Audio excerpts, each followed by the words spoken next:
नमस्कार मेरे सनातनी परिवार, हम हिंदुस्तानी चैनल पर आप सभी का बहुत बहुत स्वागत है। मित्रों, कल हमने देखा था श्री कृष्ण की 16 कलाएं, और ये 16 कलाएं अगर हम अपने जीवन में उतार ले तो हम भी कामयाबी हासिल कर सकते हैं। क्योंकि ईश्वर जब भी अवतार लेते हैं तो वो मनुष्य को कैसे जीना है वो सिखाने के लिए और साथ में दुष्टों का संहार करने के लिए जन्म लेते हैं और धर्म की स्थापना और अधर्म का नाश करते हैं। तो मित्रों, इसमें से हम कुछ गुण जो है वो हम अपने जीवन में उतारते हैं तो जीवन को हम सार्थक बना सकते हैं। और साथ में ही जैसे हम कहते हैं कि आत्मा और परमात्मा का मिलन, हमारे आत्मा में ही भगवान का वास होता है, लेकिन कुछ माया के आवरण के कारण ही हमें वो कार्य करने से हम रुक जाते हैं, क्योंकि वो सब भगवान की लीला है, भगवान की माया है। और इसके लिए हमें उस परमात्मा की शरण लेनी चाहिए।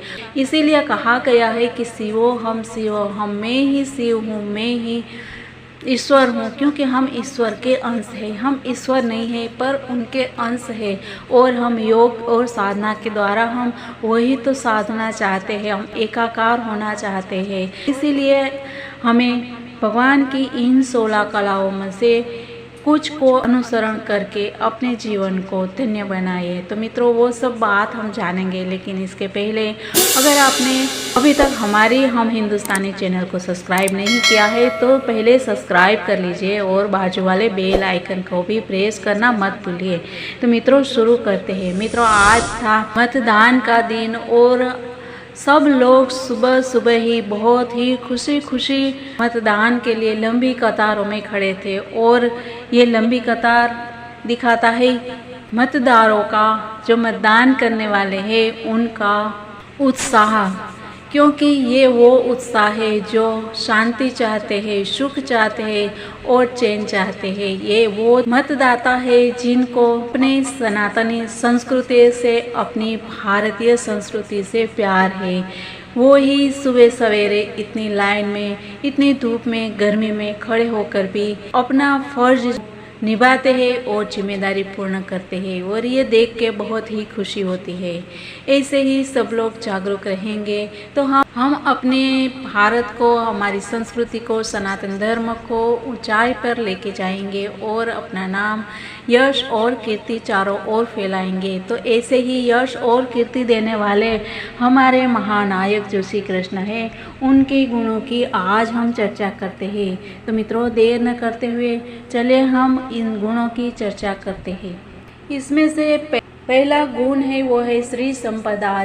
श्री संपदा यानी कि जिनके पास श्री संपदा होगी वह धनी होगा। और धनी का अर्थ है सिर्फ धन से नहीं बल्कि मन, वचन और कर्म से धनी होना बहुत ही जरूरी है। यदि कोई व्यक्ति ऐसा धनी होता है कि जो उनके पास कुछ आस लेके आते हैं और वो जाते हैं तो हमेशा खुश होके जाते हैं, कभी वो निराश नहीं होके नहीं जाता है, ऐसे धनी व्यक्ति को श्री संपदा युक्त कहा गया है। और ऐसे इस कला के संपन्न व्यक्ति समृद्धशाली जीवन यापन करता है। और श्री कृष्ण हमारे ऐसे ही श्री संपदा से युक्त थे। दूसरा है भू संपदा। इसका अर्थ है कि बड़ी जमीन का मालिक, किसी बड़े भूभाग पर आधिपत्य का अर्थ है कि राज करने की क्षमता। और ये क्षमता जिनमें आ गई वो सबसे बड़ा धनी कहलाता है। इसके बाद आती है कीर्ति संपदा। कीर्ति यानी कि ख्याति, प्रसिद्धि, अर्थात जो देश दुनिया में प्रसिद्ध हो,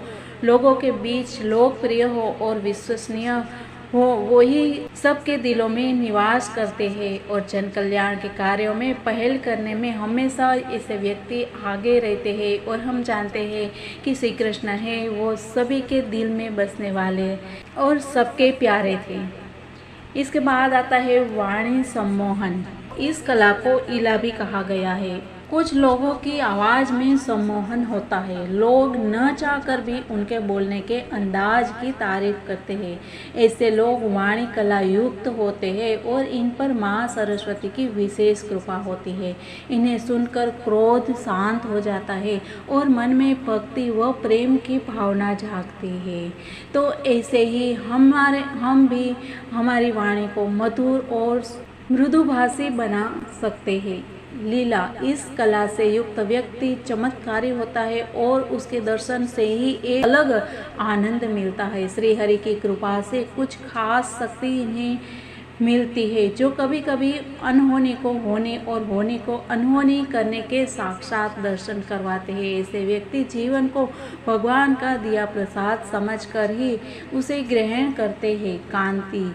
कांति वह कला है जिससे चेहरे पर एक अलग नूर पैदा होता है, जिससे देखने मात्र से आप शुद्ध बुद्ध खोकर उसके हो जाते हैं, यानी कि उनके रूप सौंदर्य से आप प्रभावित होते हैं और उनकी आभा से हटने का मन ही नहीं होता है। और हम जानते हैं कि हमारे समाज में भी बहुत ऐसे व्यक्ति होते हैं जिनका कांति और तेज है वो अलग होता है, कि जिनके सामने पहले इनके पीछे कितना भी बोल ले, लेकिन जब भी वो सामने आता है तो उसके सामने कुछ नहीं बोल सकते हैं। तो ऐसे कांति ये कला जो श्री कृष्ण में विद्यमान थी। विद्या भी एक कला है। जिसके पास विद्या होती है उसमें अनेक गुण अपने आप आ जाते हैं। विद्या से संपन्न व्यक्ति वेदों का ज्ञाता, संगीत व कला का मर्मज्ञ, युद्ध कला में पारंगत, राजनीति व कूटनीति में माहिर होता है।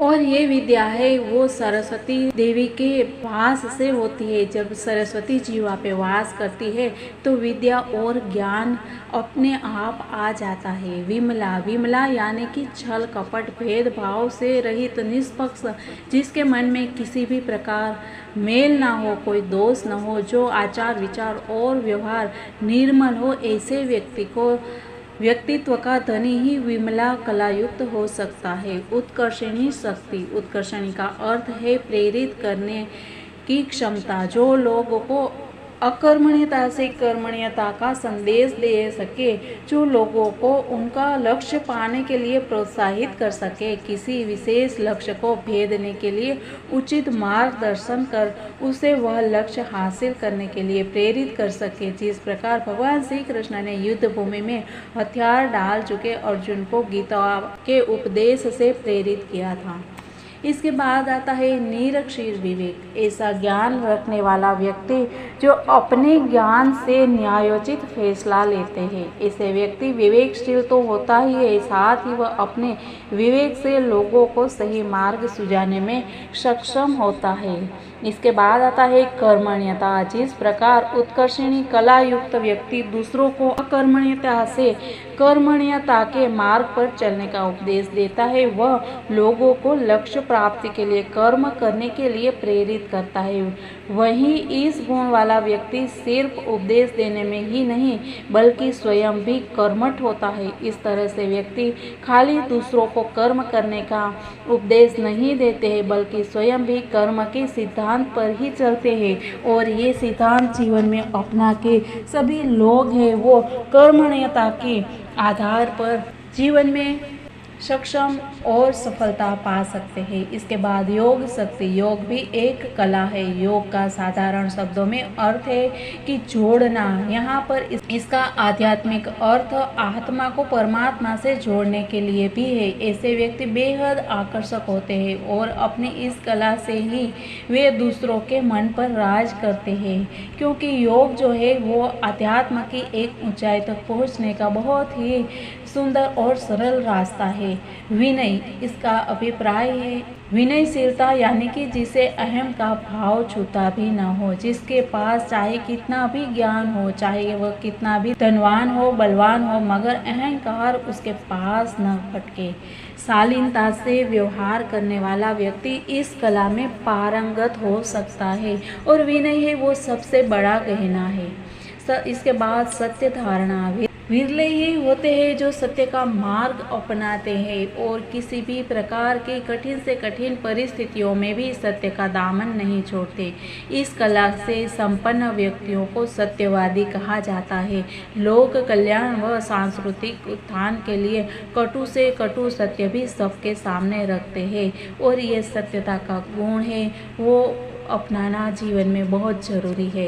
आधिपत्य का तात्पर्य जो जबरदस्ती से किसी पर अपना अधिकार जमाने से नहीं, बल्कि एक ऐसा गुण है जिसमें व्यक्ति का व्यक्तित्व ही ऐसा प्रभावशाली होता है कि लोग स्वयं उसका आधिपत्य स्वीकार कर लेते हैं, क्योंकि उन्हें उसके आधिपत्य में संरक्षण का एहसास व सुरक्षा का विश्वास होता है।